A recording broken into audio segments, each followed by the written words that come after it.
Hey guys, welcome to the One Delightful Podcast, where we believe life should be simple. but awesome. I'm Katie. And I'm Philip, and we invite you to join us on a journey as we try to start a new business and grow our family. While trying to clear through the clutter of life to create space for what really matters. And trust us, if we can do it, Anyone can do it.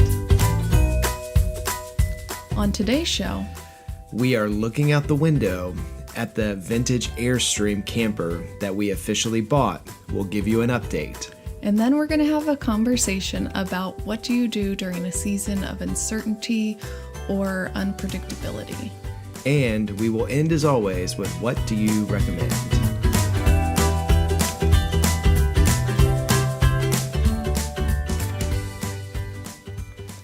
So we are in our office and we can see a 1975. It's hard because the manual says 1975, but the title says 1976. That's super confusing. I know.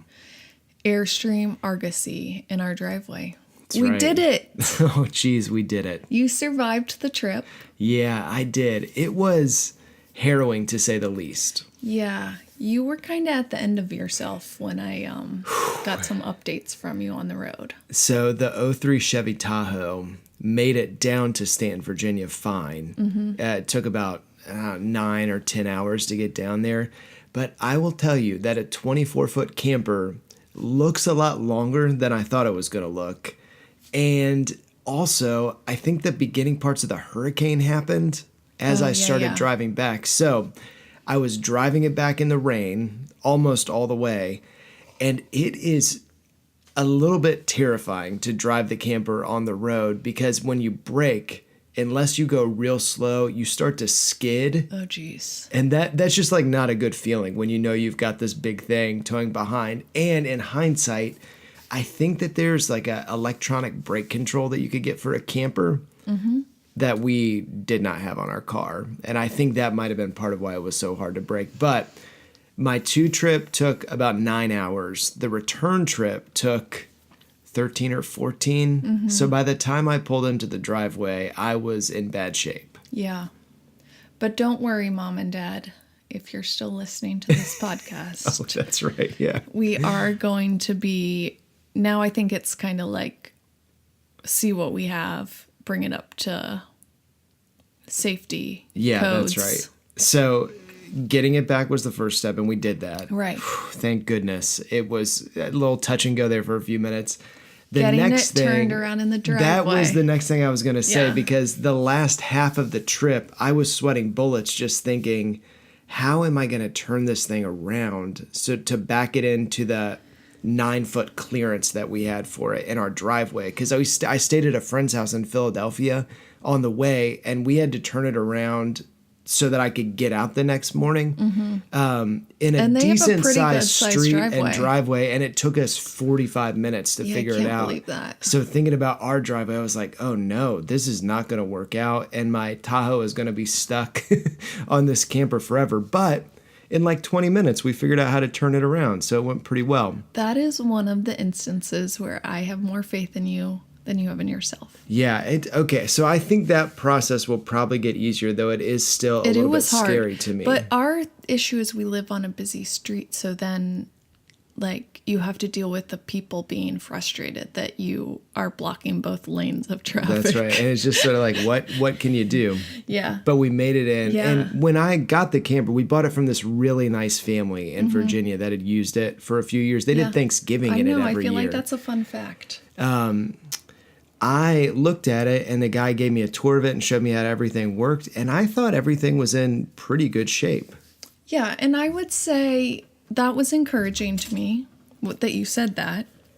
And it smells pretty bad.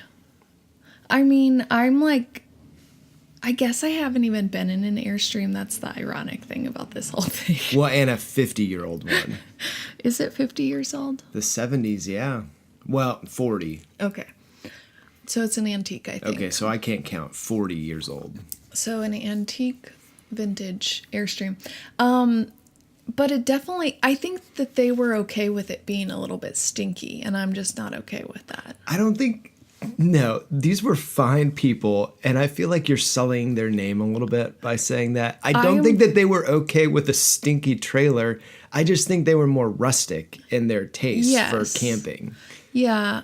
So we're going to be documenting the updating process, but I think we've backtracked a little bit in that we want to make sure this family was using it. So we have a lot of the systems we know are working, etc. But I think as we've continued to do research, we found we're going to have it checked out. So that'll be one of our updates soon to see what kind of work needs to be done to make sure it's like. So the thing is that we feel like this tees into our desire to live more simply. Right.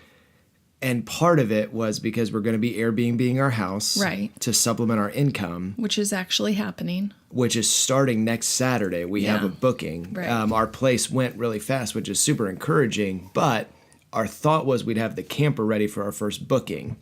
But now it looks like it might not be ready because I might have to replace the subfloor in it, which I think is going to take quite a while. Mm-hmm. And we have to answer questions like, can a normal electric refrigerator go in it? Yeah. Can you plug in a regular cooktop? How do you replace a subfloor in a vintage Airstream? There's a whole like language to it that I didn't know existed, you know, where it's like you would just think, oh, replace the refrigerator with a regular refrigerator. But you know what, Philip? It's not just that it runs on propane so a lot of camper refrigerators run on gas or propane or electric. It's called a 3-way refrigerator. Oh, the 3-way. Or you can get a 2-way refrigerator. What's 2-way? Just like 2 options, like propane or electric. Okay, I'd like one that runs on a hand crank. Put the kids to work. But it's also that a basic refrigerator might not be designed to like for the wear and tear that happens on the road, the jiggling. There's a lot of jiggle. Yeah. And I read that too. The compressor could jiggle around and break easily. But then a lot of people are just putting them in there. And then I'm also like, well, if it's a $150 refrigerator, then who cares if you have to replace it every once in a while? Right. Well, sort of. So we have lots of questions and we're on a time crunch, right? Because the thought was Airbnb supplements our income. The camper helps us live simply with our kids because we're sort of forced to just be together on the weekends, where normally we would just sort of be in the house driving each other crazy. But now the renovation might take longer than we think. So have we gotten ourselves into a lot of hot water, or is this still an incredible plan that's going to work out great? We'll keep you updated. And if you want to see more photos and updates on our Airstream and the progress we're making, we're going to be sharing that on our Instagram account and probably our Facebook group too.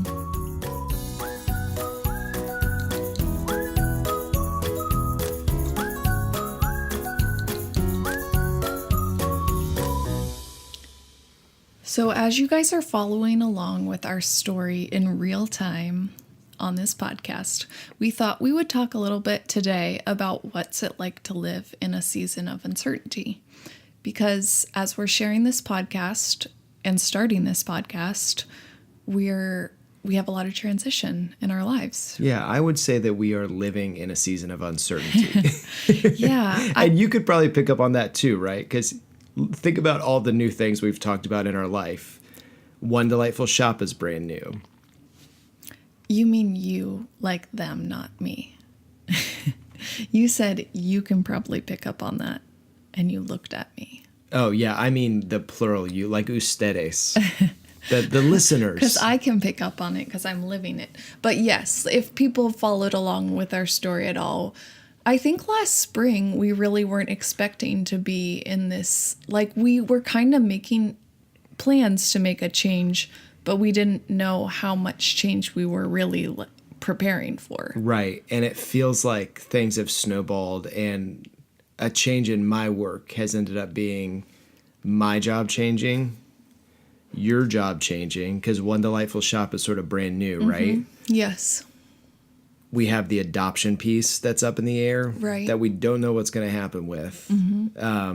And it's a little bit sad. We haven't talked about this that much, but the little girl that we had been somewhat pursuing and got adopted by another family, which is wonderful, but it also is like Yeah. a little bit sad too. You know, it's really just, I think adoption is so hard no matter how you cut it. Because I feel like I always thought people that went through a private, whatchamajigger, what do you call it? Agency? Yeah. That was such a slow process. Or if you go international, that's a slow process. But I was talking to another family that they did the class at the same time as us, and they're not even approved yet.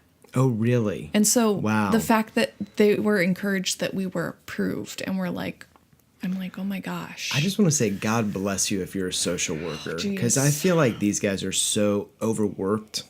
It's got to be really hard. They have too many cases, too many people to manage, Yeah. and so it ends up being a slow process. Yeah, so and that's it's got to be a aside- really hard job. A side tangent to But so new jobs, Right. Walking through the adoption thing, trying to figure out what we sort of want to do in the future with our lives, and so that leads us to do like the Airbnb thing and the Airstream thing, but everything just feels a little bit up in the air right now as we're in this season of transition and we don't know where we're going to land.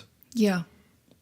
It's a little tenuous. Yeah. So we thought it would be interesting to talk about, interesting, is that the right word?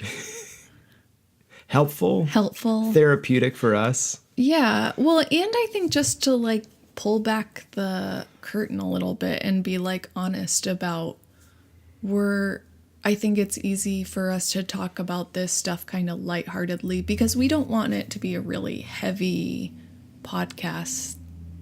You know, like we kind of want it to be a mix, right, Philip? We want there to be funny tears and happy tears, but not a lot of like super sad tears. But if it's okay to have You a shouldn't su- want to go have a drink at the end of this, unless it's a fun cocktail. Well, but being real at the same time, like a meaningful use of their time. That's right.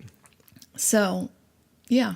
So that's what we thought we would share about. It's easy to kind of be lighthearted on here because we both use humor as a Defense mechanism. But it's also, I think we both kind of flip-flop between like, I'm feeling okay one day and you're a little bit stressed about what are we doing? And anyways. Absolutely. So, and I feel like it could be helpful because everybody at some point goes through a season of transition or a time when work or where you're going to be or what you're supposed to do is a little bit uncertain. So we just wanted to talk today about some of the struggles we've had with it and some of the things that have been helpful for us as we're trying very imperfectly to work through it. And I think for us, maybe it's more for me than for you, but the thing that's helped me make sense of this the most, because you're so right. Like in this season, there are days when I'm like, oh, we are going to be fine. This is going to work out great. This is going to be awesome, even though we don't know what this necessarily is. And then I have like the next day or later on that day, I'm like, this is all going to fall apart. None of this is going to be successful. We are crazy. We should just go get regular jobs. Like this is terrible. And we should be very, very afraid. Right. And I read this thing in the past couple months that's been so helpful for me. And I think it's helpful for you too, where we as people are constantly trying to make sense of our reality by like creating a narrative or like a story that's like our story that we're living in. So we have all these things going on. Like for us, it's job change. We like house stuff. We have your shop. We have the adoption thing. All these like pieces that are floating around. It's how do we care for our kids well? How do we live simply in the midst of it? We have all these pieces floating around and our brains are constantly trying to create a story out of it to like make sense of it all. Right. And I think that something that's been really helpful for me is realizing that I have some control over what story I choose to believe about what I'm doing and where my life is going. And what I mean by that is, for example, the days when I'm really down, it's generally because I'm taking all the pieces of our life and putting them together in such a way that the story is one where we're going to fail, where things aren't going to work out, where there isn't a God, that'll take care of us. and we're going to fail. And so that leads to like fear Right. and anxiety. My story, like saying, I'm probably going to get this Airstream. I'm probably not going to be able to get it back to the house. I'm probably going to run into a tractor trailer. It's going to end real bad. Why are you making me do this? But I think we can also write a more positive story that has just as much a shot of being equally true. And because we're people of faith, we really believe that there's a God who is helping us and actively working for our good. And so have really strong reason to believe that, man, our story's probably going to end up okay. And so we can take those same pieces that are going on in our life, and instead of them leading to, I should be really afraid because we're going to fail, just as easily our story could be, man, we've been led into this season of transition where we're being led to a place where life is going to be different in a better way than it's ever been before, with what we end up doing for work, maybe connected to this house stuff or camper stuff that we're doing. It's going to lead to a more simple life where we can care for our kids better, where we're going to be able to welcome a new kid into our family. And at the end of the day, we have reason to have a ton of hope because this uncertain season is probably leading towards something that's better than we could ever imagine. And we have a lot of choice of which story we choose to believe. And a lot of what we've done in this season of uncertainty is have to constantly remind ourselves that we want to live into the story of hope and not sort of just default to the story of like anxiety that leads to fear because we're afraid we're going to fail, which I feel like is just sort of like our default position. Right. So that's Can you pause? Yeah. You just talked for like 5 minutes straight. I do that sometimes. I couldn't like get you to stop talking. Oh. I liked your train of thought, but I just like, it made me feel like I don't know what I'm going to say when he stops talking because he's been talking for so long. What would you like to say in response to that? Well, I hopefully you can still use all that. It was still good stuff, but it was just like you just kept talking. Oh, you think I should edit this part? Well, it can be a blooper at the end. So, well, what you were saying about the story thing, it made me think of how there's a lot of people, and I really don't pay that much attention to it because... Do you remember that book, The Secret, that's kind of weird? Like, Oprah likes it. It's a secret. Weird. Well, we don't really like that. But I think a lot of people have talked about, like, visualizing things. And I think, like, almost like I visualized it, so I, like, made it happen. And I think it's kind of dumb a little bit in that, like, I heard a girl talking about, like, I visualized getting, like... being a hair model. What is a hair model? I mean, like, there was a certain, like, product that she liked. Like, it was, like, a curling iron or something. And she was like, I visualized, like, that. And it's like, and then it, like, happened. And well, God bless her. Right. I think that's so stupid. But I do think I can see the connection between that and the story thing. Because if you're like... No, like, I think this is the right thing for us to be doing. I believe this is, you know, this is the right thing for us to do with this season of our life. It's kind of connected to the visualizing thing where you're not like, oh, I visualize myself like, you know, crashing the camper, you know, right? Yeah, no, it's that's connected. Right. That's okay. right. Yeah, and I think maybe a big thing to it that I'm even realized as we're talking it out right now is that our default position is to assume that bad stuff's going to happen. Right. Right? Well, it doesn't take any effort to be like, oh, you know what? This is probably a terrible idea. We're going to fail, and I should be terrified right now. I feel like that's almost like our default position, and what we have to work for is to be in a place where it's like, no, like, all this is happening, and it could end up being really great at the end. I think it's probably like the survival instincts in us too, you know? That's probably true. Like of like, oh. I have to go find the next carrot plant. Carrot plant? Carrot plant. You know, plant grows carrots. I don't like carrots very much. I have to go find the next orange tree or I will starve. Okay.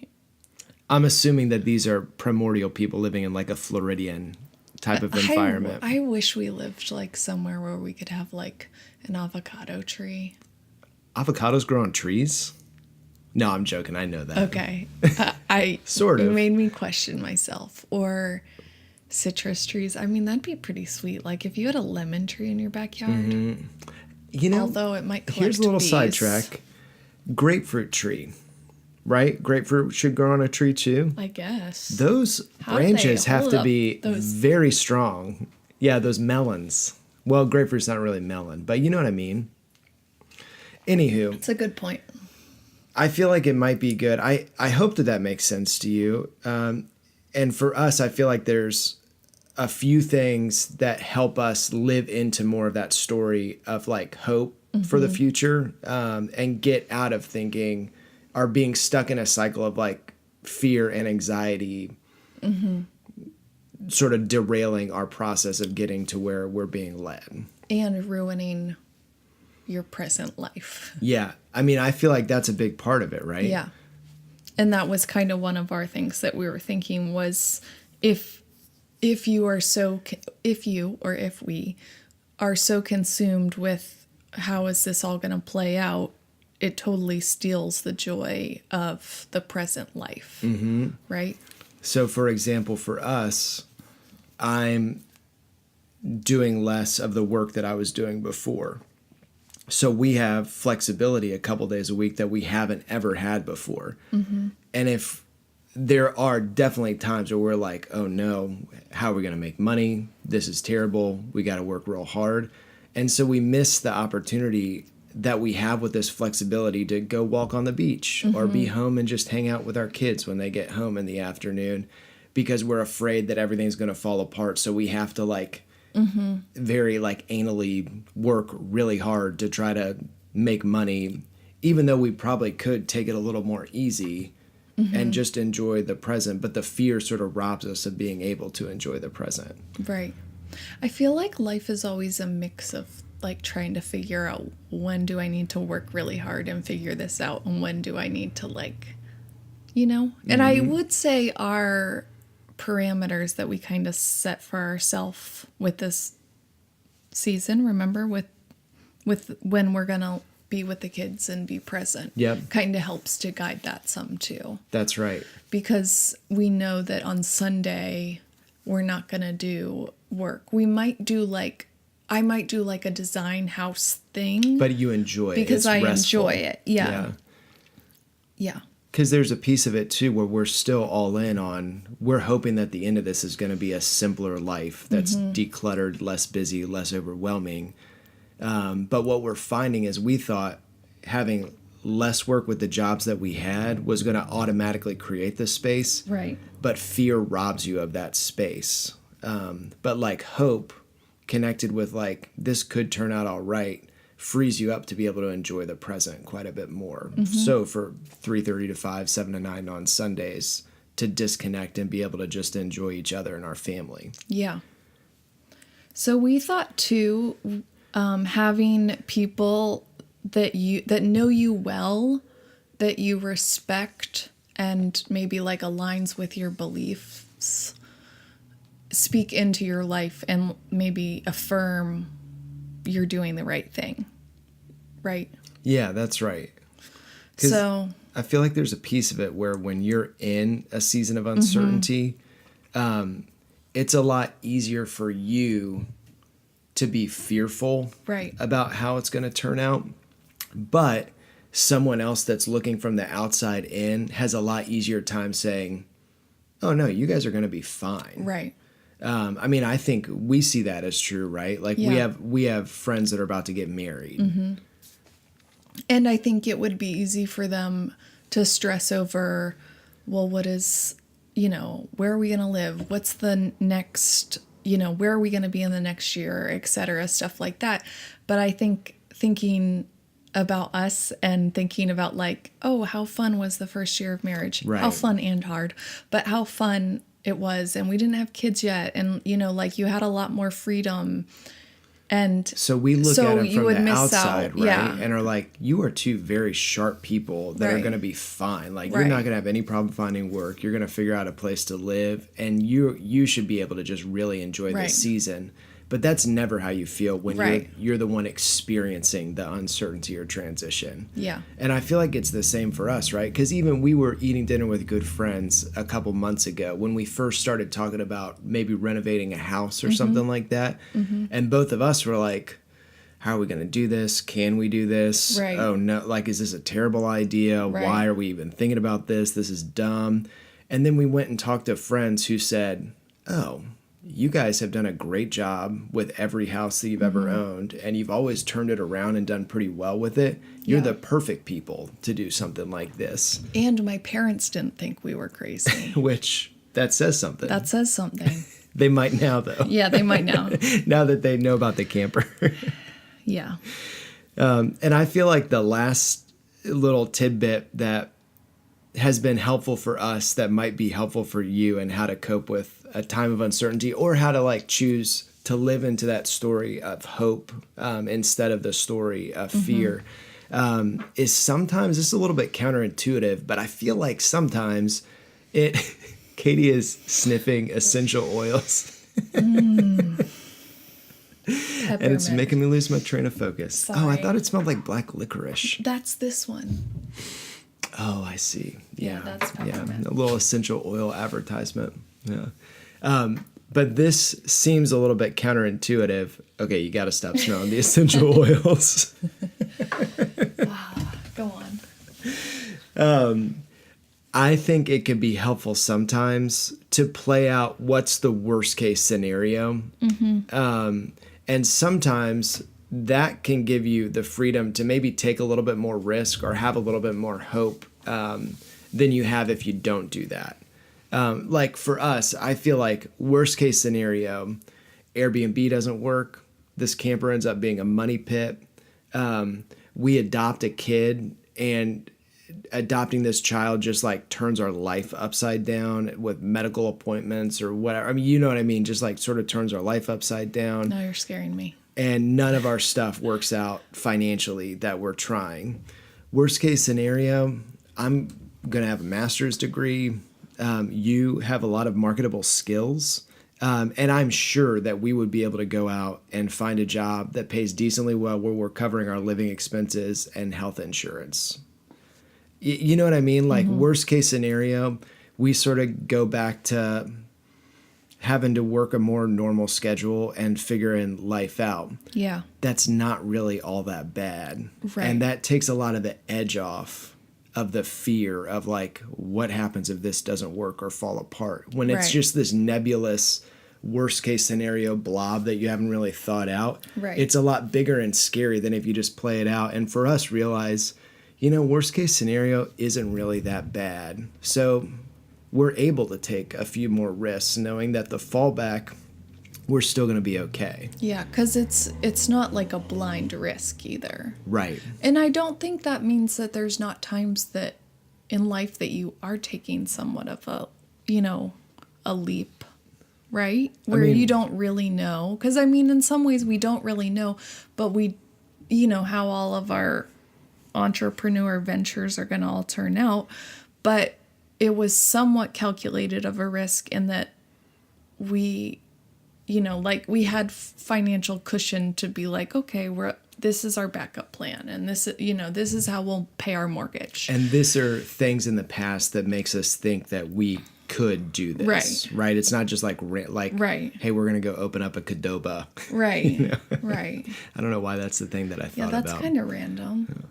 And I think some of it for us has to go back to as well. We've done this before, like made a big life transition that's been crazy when we moved from Virginia to Boston, where it made absolutely no sense. But again, sort of connected to our faith, it felt like it was not just the right thing to do, but was what God wanted us to do. And it turned out better than we could have ever imagined, right? Yeah, that's true. And I feel like that knowing for us, it's our faith assuring us that there's God who's going to continue to help us into the future where we can remember back at that and then look forward and say, we're probably going to be taken care of just like we have been in the past. And that helps to sort of empower us to take risks and move in the direction we feel like is the right direction to move in.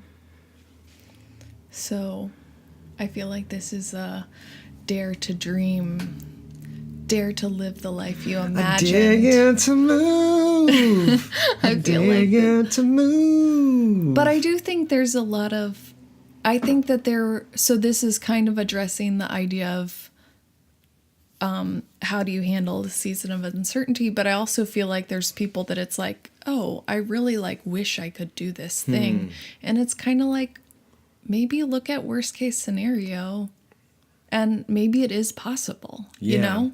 What if you looked at all the pieces floating around in your life and instead of them telling a story that says this could never work, is there just as plausible a story that says, oh no, based off this, this, and this, I could do this. And my life could be more of what I wanted it to be if I did. Yeah. Life is either a daring adventure or nothing at all. Life is like a box of chocolates. My quote was Helen Keller. Life is a highway. Oh, mine was Forrest Gump and the Car soundtrack. Rascal Flatts.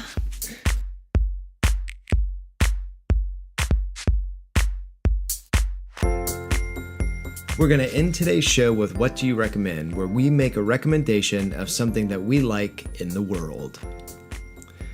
Hey, Katie. Hi. What do you recommend this week? So I'm actually going to recommend something for my shop this week. Oh, snap. And it is Product placement. actually called the Berkshire top. Okay. And I like it because it's that waffly material kind of that's like Long John's. Yeah, paint me a word picture. And I wore it this week because we had a little bit cooler of a day and it was like the perfect cozy piece. So they are a little bit oversized but they do still run small through 3X. But wait. I only want to wear shirts in the fall that I could tie somehow. Am I able to do this with this top? You are able to tie it. And you could tuck it in if you wanted to instead. Oh, wow. That's versatility. Yeah. So, Philip, what do you recommend? My recommendation this week is a television program on the Netflix family of shows. Tell me more. And it's called Stay Here. Yeah. It features Genevieve from way back in TLC. What was the first TLC show where they mentioned this before? I don't think so. Oh. But what was the TLC show that Genevieve was on? Trading Places. Trading Places. That's what makes me feel like we already talked about it. Maybe we did. We'll recommend it again. Okay. Who cares? It's our podcast. We can do stuff twice. But Genevieve, from way back from the Trading Places days, yes, and some other dude who I don't know who he is, right? But they do a home renovation show. But the twist is they're helping people who want to do Airbnb rentals get their places ready to be vacation rentals. So it's both very timely for us currently, but it was just an interesting new take on like a home renovation show, and we've really enjoyed it. So it's on Netflix. It's called Stay Here, and we'll put a link to it in the show notes. What will they come up with next?